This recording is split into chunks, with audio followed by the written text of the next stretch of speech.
headphones.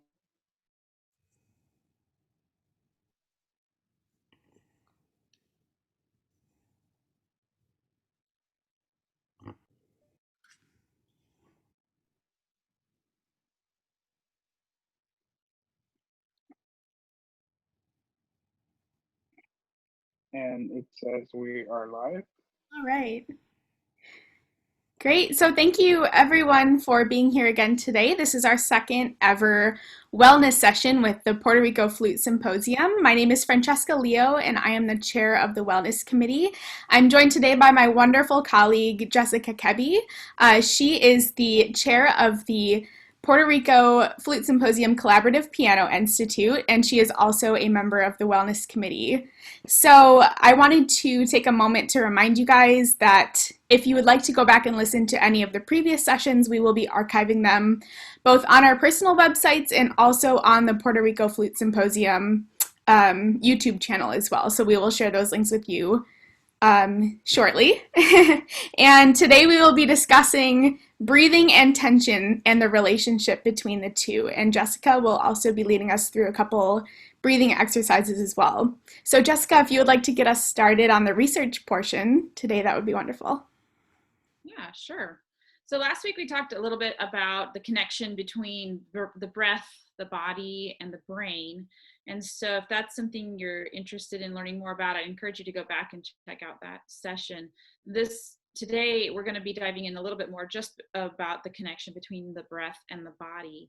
And there's a lot of really amazing work out there done in many fields, not just in music, but in psychology, in brain science, in anxiety research, in many areas. So there are a lot of wonderful resources, but I'll be focusing on one particular one today. But just as a way to start, it's kind of amazing to me to think about the fact that our breath is such a powerful thing, because it seems so simple. And the fact that we all breathe it's such an obvious statement, and yet because it is that involuntary function, thankfully, it's easy to take it for granted. But if we are regularly observing our breath and we start to understand its power, we can use it as a vehicle to affect change in our bodies and minds. So the research that I was focusing on today is from Dr. Edmund Bourne, who's an anxiety specialist and the former director of the Anxiety Treatment Center in a couple of cities in California. He wrote a fantastic book called The Anxiety and Phobia Workbook, which I highly recommend. It's filled with wonderful information and a lot of practical resources for anybody struggling with anxiety on any level, really.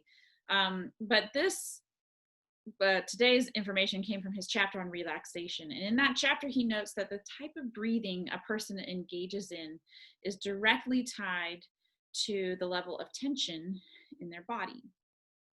So when we are experiencing tension or stress, our breathing is generally shallow, rapid, and it's taking place high up in our chest. And when this occurs, it sends signals to our brain, distress signals to our body as well, which causes tension, and it might even cause hyperventilation.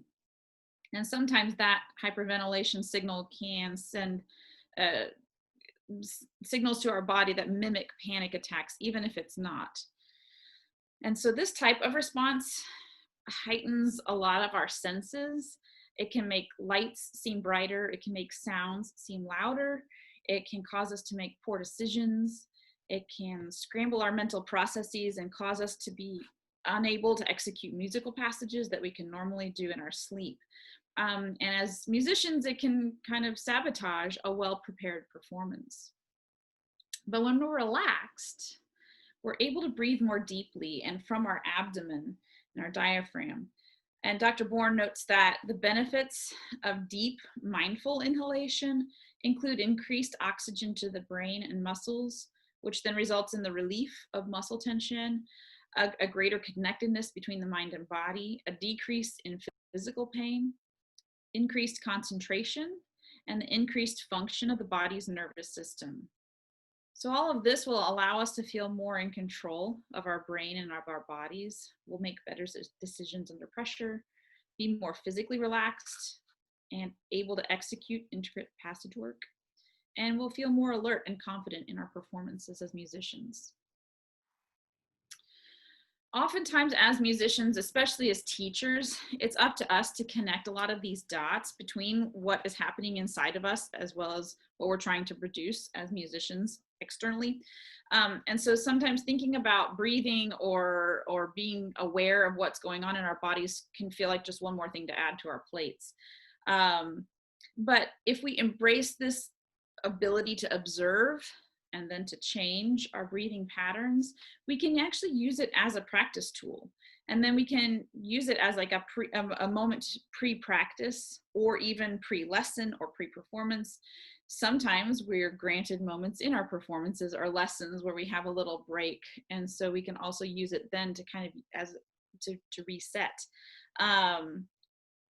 And we can use that to our benefit and just think of it as a practice tool instead of just one more thing to be thinking about. What we can do is, for the observation, is to start by just asking questions. Is my breathing shallow? Is it rapid? Is it feeling high? Is it relaxed? Is it deep? Is it slow? And so all of those things will tell us whether or not we're experiencing tension or a surge of adrenaline, and then we can make changes. The exercises that we'll be doing in a minute are ones that we can use in the moment to address either that hyperventilation type of breathing or to address our concentration. And so we can use those as those tools. This isn't new information, I think, but it's definitely information I know that I often fail to process in the moment when it would be helpful. So it's just a great reminder that if we want our brains and our bodies to connect and to be present, starting with the breath is the best place. And then when we want to change our levels of tension, we can do so. There was a really interesting study that I came across in my doctoral research, which is really focused on anxiety in children, but I thought it was worth sharing. It was a 2010 study entitled "The Effects of Using Relaxation Training Breathing to Reduce Music Performance Anxiety in 3rd and 6th Graders." It was published in the Medical Problems of Performing Artists Journal, and it demonstrated that relaxation breathing that is based on a series of deep abdominal breaths, inhaled through the nose and exhaled through the mouth, that we'll do in just a minute, has been directly correlated to a decrease in musical performance anxiety in children for the short term as well as the long term. And I really latched onto that long term part, because the nice thing about these exercises is that they are coping strategies, not just for the moment, the performance moment, but if we use them regularly, they become coping strategies for the long term and not just in our musical lives. They can be things that we use anytime we're in stressful situations. So we will walk through these exercises, like I said, in just a moment, but for now, just think about the fact that your breath is powerful. It's literally life-giving. We use it every day, and so we might as well begin to pay attention to it and to learn how to use it as an assessment tool as well as a resource that we can harness. Wonderful. Thank you so much, Jessica. So I'll take a moment to go a little bit deeper into the mind-body connection that Jessica brought up so beautifully in her speaking today. And also just a quick reminder again, if you'd like to go back and listen to last week's talk, we talk a lot about the mind-body connection there as well, and there will be archived on the Facebook page and on the Puerto Rico Flute Symposium YouTube channel. So be sure to check that out.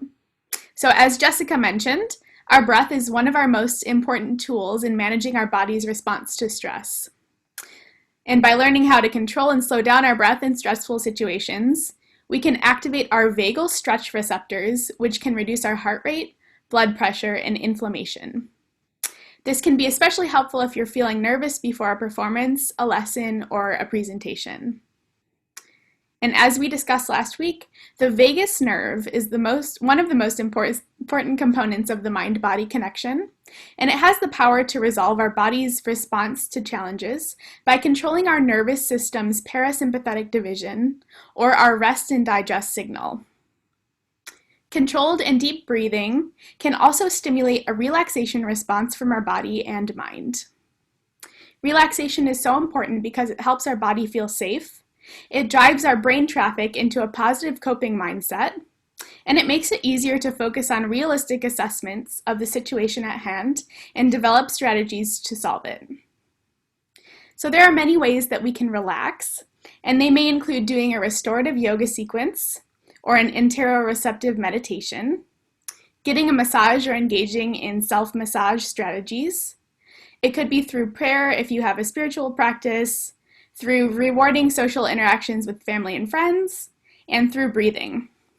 So as musicians, it is essential to incorporate relaxation techniques into your daily routine to reduce your overall stress levels as much as possible. Because of the strong mind-body connection, the fight or flight response in stressful situations often causes a physical response in your body, causing your muscles to tense up. If you experience chronic stress, it is also very likely that you experience chronic muscle tension. So at this point, I will let Jessica take us away with breathing exercises that will dive deeper into progressive relaxation techniques and can serve as more tools in your relaxation toolbox when you're feeling stressed or overwhelmed. The first exercise I'm going to talk about is box breathing. Many of you are probably already familiar with this, but I love using it as a reset tool in my own day and practicing, as well as with my students in lessons. It's so simple, and it's got a great visual, and it is very short. So it's something that I often will stop and suggest in lessons with students when you've hit that point where it's you can tell that they understand what they're trying to do, and they're trying so hard, and it's the body or brain is just not quite responding the way that they want. And so I'll just hopefully gently interject and say, let's just take a second here and try to reset, right? Because a lot of what we do as musicians is there's so much that we're trying to do in a single moment that I think that one of the best things that we can do is just try to slow everything down and improve the communication between our brains and our bodies. And often that doesn't take much, but it just takes this little kind of reset moment. So the way the box breathing works is that you give the shape of a box, and as you go across the top, you inhale for 4. Down the side is pausing for 4. Along the bottom is exhaling for 4, and then pausing for 4 as you go up, and then just keep doing that until you are feeling a little more calm and more centered. So let's try this one for 3 rotations, all right? So starting, you can trace along with me or you can just listen, but we're gonna go ahead and start across the top and inhale for 1, 2, 3, 4, pause, 2, 3, 4, exhale, 2, 3, 4, pause, 2, 3, 4, inhale, 2, 3, 4, pause, 2, 3, 4, exhale, 2, 3, 4, pause, 2, 3, 4, inhale, 2, 3, 4, pause, 2, 3, 4, exhale, 2, 3, 4, pause, 2, 3, 4. Often when we start that, it takes a few rotations to kind of feel like you're gonna let your breath patterns catch up with what you're trying to do. So it's okay if it takes a few more. I at a minimum will start with 5, and then I finally kind of feel like I'm settling in and can see the results more directly. But I'd encourage you to use that in your own practicing or in your lessons with students. The second is an expansion breathing exercise. And this one I don't do so much in the practice room. I like to do it outside of that because it's more about building your lung capacity and your breath awareness as well as your concentration. So the way this one works is that you'll inhale for 4, you'll just pause for 4, exhale for 4, and then pause for 4.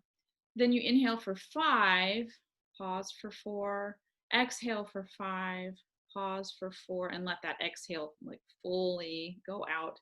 And then you just keep increasing the number of pulses that you're inhaling and exhaling. So it's just teaching you how to pace your breathing, which is a great tool to use when you do feel that your heart rate and your pulse are not where you would like them to be. If they're too fast, this is a great way to bring them back to a more regulated speed. So I know we're getting close on time, but just as a quick example, I'm going to give 2 of the expansions, and then I'll turn it back to you, Francesca. All right. So we'll inhale for 4. 1, 2, 3, 4. Pause. 2, 3, 4. Then exhale. 2, 3, 4. And let that exhale fully leave your body. And now we're going to inhale for 5. 1, 2, 3, 4, 5. Pause.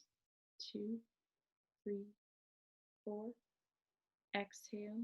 2, 3, 4, 5. Pause and let the exhale completely leave your body. And you can keep going as long as you feel like you have the stamina. So the idea is that you're not necessarily inhaling more each time. It's just that you're inhaling the same amount, but you're spreading it out over a longer period of time. Wonderful. Thank you so much. And those exercises are so important. I often find myself feeling really overwhelmed, and my mind kind of just starts worrying about everything and anything.